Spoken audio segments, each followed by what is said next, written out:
There are 3 important things that your wife needs from you. 3. Did you know that? My name is Paul Friedman. I founded the Marriage Foundation. And when I started to work on transitioning from helping couples dissolve their marriages to helping them heal their marriages many, many years ago, over 20 years ago, I discovered that the Western psychological models were useless. It always comes down to much more simple analysis and structuring, and it's almost mechanical. It's almost mechanical. Of course, you can't just be mechanical in a marriage because devotion is a huge part of what works for your wife. But I'm going to put together a list for you and go through each item on that list in some detail. It may take more than one video to do this.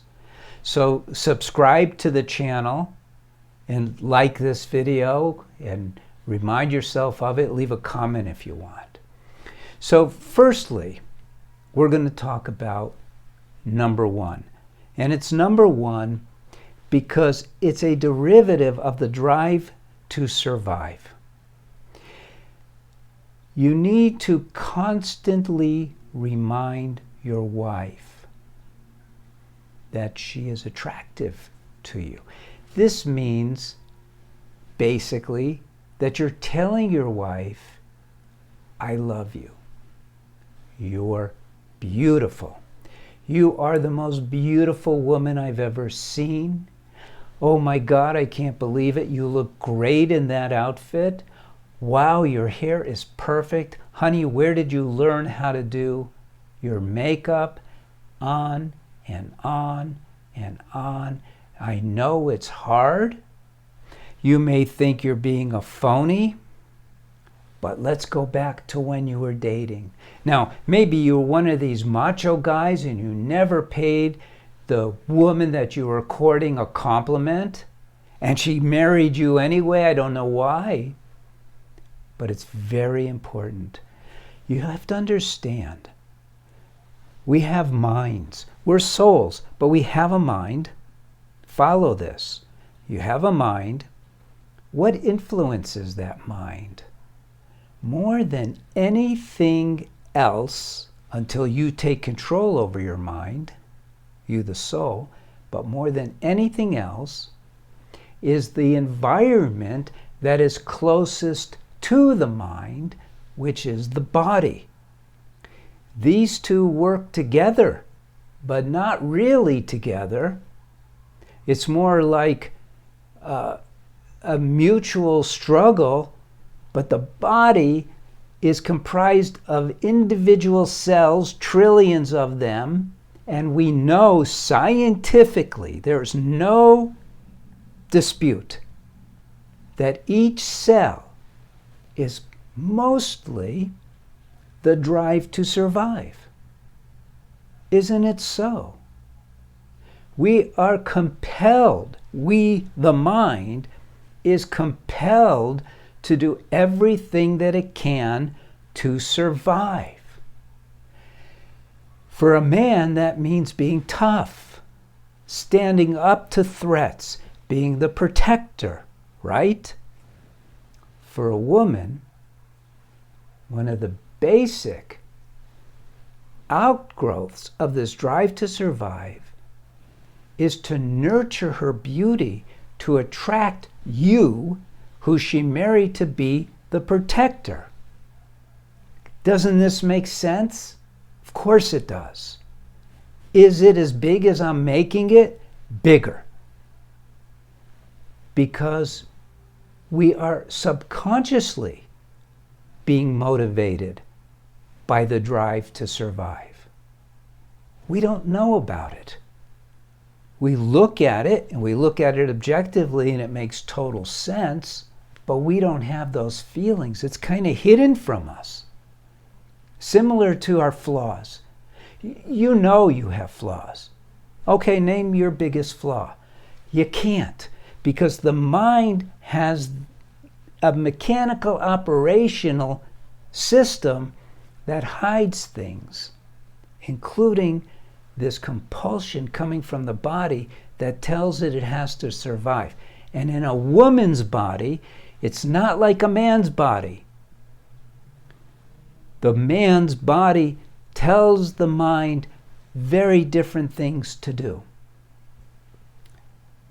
But the woman's body is telling her, you better be beautiful or you're not going to attract a mate. You better be beautiful or you're not going to keep your mate. It's very low level stuff. This is not hard to grasp.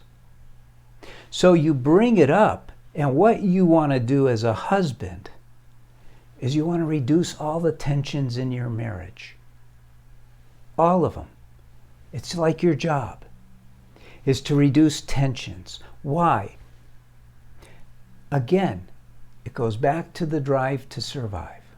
For a man, I'll give you a great example. Let's say you're standing on the shoreline and you're looking out at this vast expanse of water and you see the horizon. Or you've climbed up on top of a hill and you see this vast expanse. It's beautiful scenery. Consciously you're going, wow, that's really beautiful. But you're also relaxed. Seeing this creates relaxation. Why? It's pretty logical. Because you can see. You're not going to get snuck up on.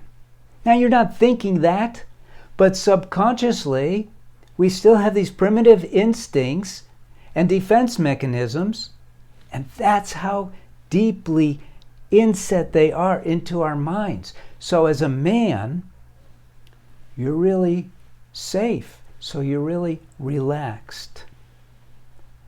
The woman sees the beauty. She's not worried about being snuck up on because she's got you to take care of her. So it's very, very underneath, it's very subconscious stuff, but it's very real. So she has this fear, because that's what drives to survives compel in the mind. It's a fear that you're going to leave her for a younger, more beautiful woman. So it's your job. What your wife needs from you is for you to constantly remind her that she's the most attractive woman you have ever seen. It's not that hard. It's got to be constant, though. Honey, you're beautiful. Oh my God, you're beautiful. Wow, look at you. Oh my God, you got, I can't believe how beautiful you are. Over and over and over and over. Even if she says, you know, you're pouring it on too thick, keep pouring it on. That's what she needs. And you are there to provide her with what she needs. That is your job. And it should be done with love, consideration, and integrity. We go back to the mind. Why? What if I don't feel that way? Then you make your mind feel that way. It's your mind. Okay. You need to subscribe to this channel, like this video, and then go to part 2, because there are 2 other things that your wife needs from you, and we're going to get into those.